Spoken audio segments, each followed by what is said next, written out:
Hello, everybody, and welcome to your Every Other Day vlog with Andy with Be Libre. And happy Valentine's Day. It's also my birthday. Yay! Happy birthday to me, and much love and peace to everybody all over the world. Speaking of peace and love, today we're going to talk about a concept that probably most people have a lot of rage, to, a lot of anger, a lot of grief. To the people who are pushing the Bitconnect scam. Here's where I yell like that guy, Bitconnect. Yeah, that happened to be a scam. A lot of people knew it was a scam, and a lot of people didn't. And so my heart goes out to all those people who were scammed and who lost a lot of their hard-earned money and value and time in that project, in that scam, really. And this video is a call for a little bit of humanity and peace, and forgiveness to those who pushed us in the direction of BitConnect. Mainly, so there are several YouTubers, Crypto Nick, Trayvon James, and who's the other guy? Craig Grant. I think Craig Grant he is the ringleader of sorts, and he's also the person who, in my opinion, I think he knew what he was doing. I think he knew that it was a scam, and that he was going to be taking a lot of people's hard-earned money from them. I give him the least of my forgiveness. Still forgive him, but definitely, I do find his actions to be the most reprehensible. Because if you did not know, some people in the YouTube space who were pushing BitConnect were actually being paid by Craig Grant to push BitConnect. So people like Crypto Nick was a young kid in his teens who was pushing BitConnect to hundreds of thousands of his followers, and I'm gonna say that he didn't know really what he was getting himself into. Craig Grant happened to find a young man who was getting quite the following and thought, well, let's push this BitConnect thing through this guy. He's young, he's naive, and he's gonna be easily corruptible by me and make me a lot of money. So yeah, it seems like Craig Grant got into the mind of this Crypto Nick character, or this just Crypto Nick, and he paid him a lot of money. From what I understand, Crypto Nick didn't really understand cryptocurrency. He was famously quoted as saying, "I don't even know what a public key is," to his viewers, pretty early in the BitConnect game, which is fine. It's fine to not know what a public key is when you're first starting out. But that just goes to show that Crypto Nick really didn't understand cryptocurrency for what it really was, for the benefits that cryptocurrency can actually bring to the world. Crypto Nick had no idea. He was simply pushing an agenda by somebody who was paying him to push it, and he wasn't going to ask any questions when the amount of money he was making was pretty sizable for someone his age. Um, so yeah, this what this phenomenon was, what this BitConnect phenomenon was a bunch of people who were being told that cryptocurrency would unlock an unbound potential of economic prosperity to them and their loved ones. And from my view, from what people who understand cryptocurrency, our view is, yes, cryptocurrency is going to bring, from we hope, a valid wealth transfer from older generations to new generations into an asset class unlike anything we've ever seen before, with untapped potential that we have no idea what it will become.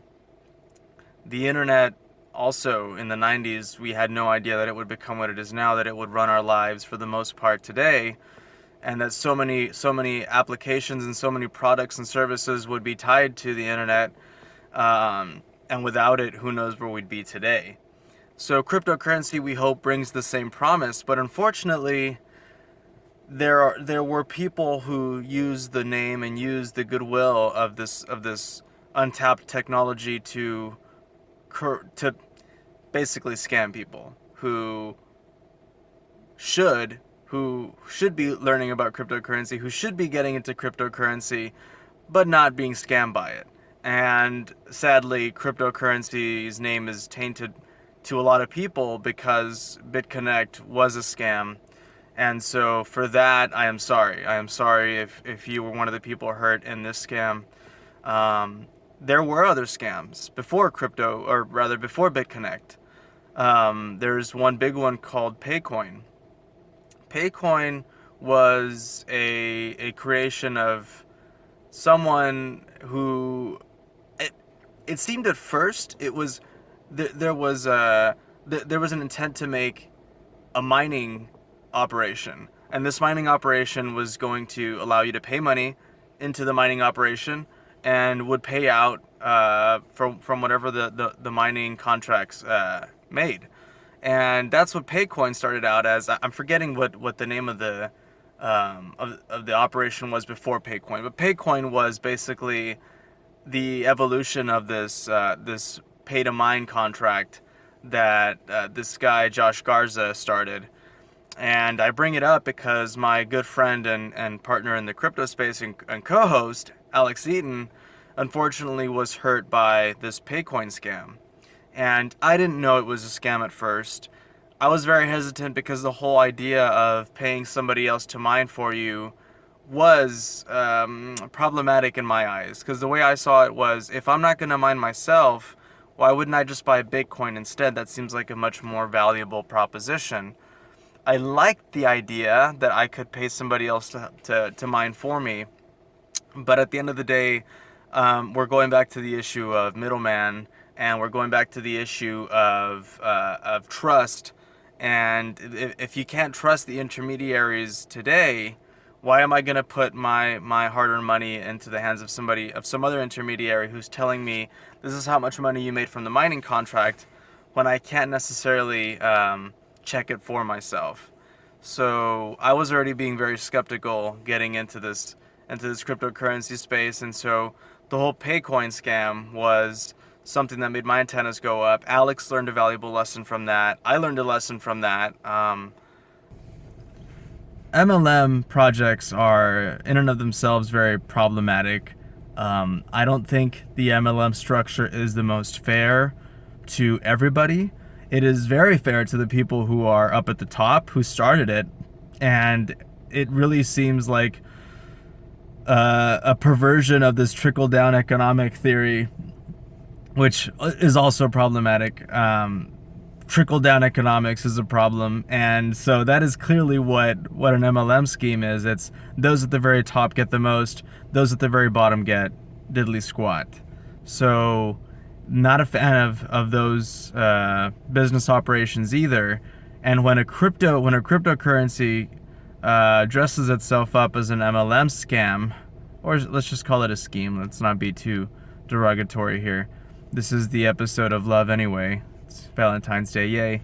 Yeah, the MLM scheme is problematic. Any cryptocurrency project that tries to do the same should be immediately scrutinized heavily, as it unfortunately will not benefit everybody. So please, everybody, keep your eyes peeled. Really scrutinize anything that is promising you any gains, which is what Bitconnect was doing. It was promising ridiculous gains that could not be proven. The bot could never be found. We never, even when it was at its prime, we couldn't find the bot. So why would we give any credence to the claims when you can't find the bot? And then they would say, no, but if you find the bot, then it could be compromised and then it won't be as valuable. And that is complete and utter nonsense. When somebody tells you that you shouldn't look into their project, that should immediately tell you that their project is probably worthless. So yeah, it was unfortunate that the people that got caught up pushing the Bitconnect project, they're being vilified right now, and for good reasons. And I would again like to make a call to humanity to maybe understand where they're coming from. The people pushing this Bitconnect thing likely didn't have many means. Likely they were looking for a way to hustle in their minds. And it's sad to hear some of them, like Trayvon James, say, oh, people that are attacking us, it's just because they're mad. They're mad because they're not making these mad gains that we're making. And that's fine to think. It's fine to believe that other people are just jelly of, sorry for that phrase, of what you're making, but you should always be questioning where the value that you're getting from is coming from. And it's very difficult. It's a very difficult exercise in oh, there's a word for it, integrity. And integrity is very hard to come by, and it's very hard to establish within yourself. So nobody's perfect. If somebody's being paid a ridiculous amount of money and they're being told to shut up and not to question and not to look into an issue for themselves when it could come at the cost of their mad gains, you're not going to do it. Many people say that they would. I would like to think that I would. It is very difficult to do. If you were to fall prey to something because of your lack of integrity, I wouldn't call you a monster. I would call you human. I would call you flawed the way we all are, the way I am. I would like to think and hope that in the face of a scam that somebody promised me ridiculous returns in because I came in at the top, it would be very hard for me to say no. And I would try my hardest to say no. And I would try my hardest to tell anybody the truth about it and say, no, it's actually a scam. Please don't come into this. It's why Bitcoin so far seems like a true winner to me. I am not having to lie to anybody. I'm telling everybody the truth about this technology. It is still very nascent. I trust people who are a lot smarter than me to tell me that the code is actually legitimate and that it's not a scam. I also understand the economics of Bitcoin. Very few currencies besides Bitcoin do I understand. As far as the economic game theory that they are working under. Proof of stake is a different way to do proof of work, which is what Ethereum does, and a few others are claiming to do. But even proof of stake is problematic. I think proof of work is the best solution that we've found for a decentralized consensus protocol. I think it's the best we have so far. And I'm hopeful for anything that comes afterwards. But yeah, a little bit of humanity, guys. These people that scammed others through Bitconnect aren't monsters, merely flawed humans, and what they did was certainly wrong. The amount of hurt that they brought was certainly uncalculable at this point. We'll find out soon how many people were actually hurt. But yeah, I'm sure right now they're not too proud of what they did. I'm sure once the entire truth comes out, they'll realize the wrongs that they did. We can only hope that they try to better themselves at this point and try to make amends in any way for the people that they've hurt. As for everybody else who was not scamming anybody else, good for you. Keep educating others, keep teaching them what is a scam and what isn't a scam, and keep educating yourselves. And that is definitely the best defense that we have against scams today and moving forward. Until next time, love you guys. Happy Valentine's Day. Please like if you like.